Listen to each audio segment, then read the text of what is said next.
Hurricane Sandy was the deadliest and most destructive hurricane of the 2012 Atlantic hurricane season, and the second costliest hurricane in United States history. Classified as the 18th named storm, 10th hurricane and second major hurricane of the year, Sandy was a Category 3 storm at its peak intensity when it made landfall in Cuba, while it was a Category 2 storm off the coast of the northeastern United States. The storm became the largest Atlantic hurricane on record. Estimates as of 2015 assessed damage to have been about $75 billion, a total surpassed only by Hurricane Katrina. At least 233 people were killed along the path of the storm in 8 countries. Sandy developed from a tropical wave in the western Caribbean Sea on October 22, quickly strengthened, and was upgraded to Tropical Storm Sandy 6 hours later. Sandy moved slowly northward toward the Greater Antilles and gradually intensified.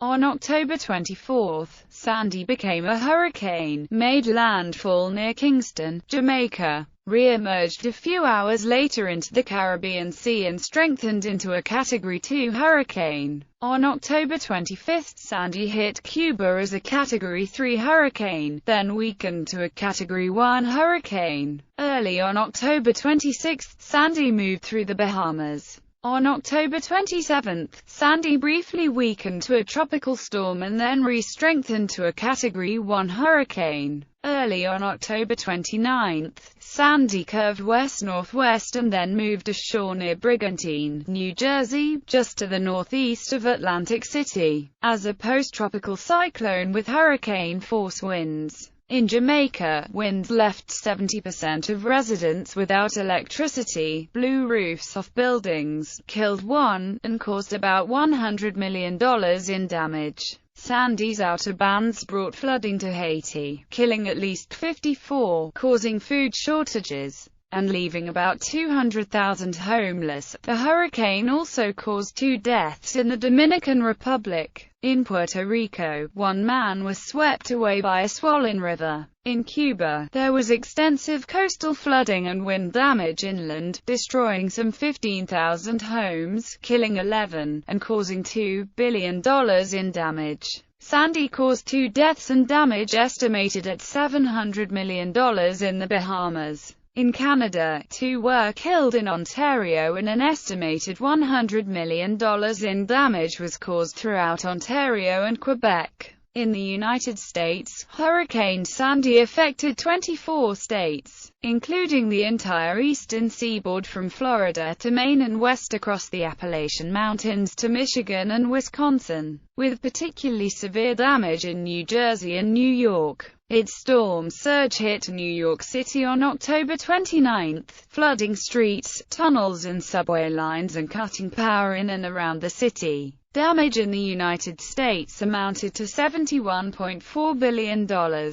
Meteorological history. Hurricane Sandy began as a low-pressure system which developed sufficient organized convection to be classified as Tropical Depression 18 on October 22 south of Kingston, Jamaica. It moved slowly at first due to a ridge to the north. Low wind shear and warm waters allowed for strengthening, and the system was named Tropical Storm Sandy late on October 22. Early on October 24, an eye began developing, and it was moving steadily northward due to an approaching trough. Later that day, the National Hurricane Center upgraded Sandy to hurricane status about 65 miles south of Kingston, Jamaica. At about 1900 UTC that day, Sandy made landfall near Kingston with winds of about 85 miles per hour. Just offshore Cuba, Sandy rapidly intensified to winds of 115 miles per hour, and at that intensity it made landfall just west of Santiago de Cuba at 0525 UTC on October 25.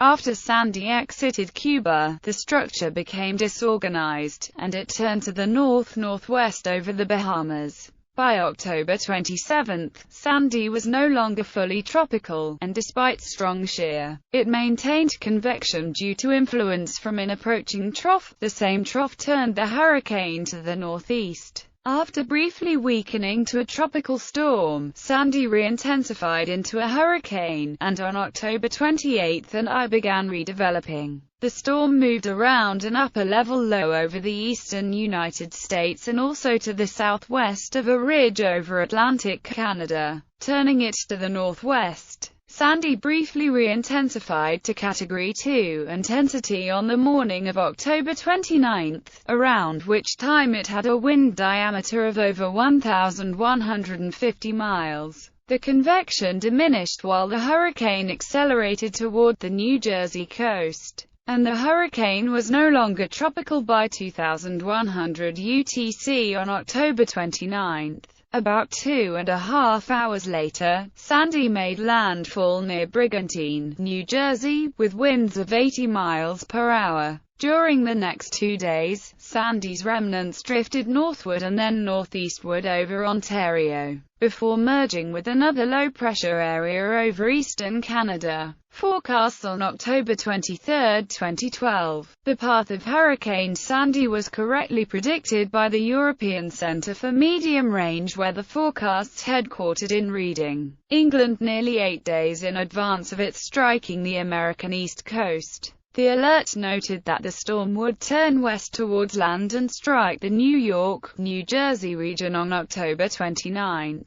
Rather than turn east and head out to the open Atlantic as most hurricanes in this position do. By October 27, 4 days after the ECMWF made its prediction, the National Weather Service and National Hurricane Center confirmed the path of the hurricane predicted by the European model. The National Weather Service was criticized for not employing its higher-resolution forecast models the way that its European counterpart did. A hardware and software upgrade completed at the end of 2013 enabled the Weather Service to make more accurate predictions, and do so far more in advance than the technology in 2012 had allowed. Relation to global warming. According to NCAR senior climatologist Kevin E. Trenberth, the answer to the oft-asked question of whether an event is caused by climate change is that it is the wrong question. All weather events are affected by climate change because the environment in which they occur is warmer and moister than it used to be, although NOAA meteorologist Martin Holing attributes Sandy to little more than the coincidental alignment of a tropical storm with an extratropical storm. Trenberth disagrees that the storm was caused by natural variability, but adds that it was enhanced by global warming. One factor contributing to the storm's strength was abnormally warm sea surface temperatures offshore the east coast of the United States, more than 3 degrees Celsius above normal, to which global warming had contributed 0.6 degrees Celsius. As the temperature of the atmosphere increases, the capacity to hold water increases, leading to stronger storms and higher rainfall amounts. As they move north, Atlantic hurricanes typically are forced east and out to sea by the prevailing westerlies.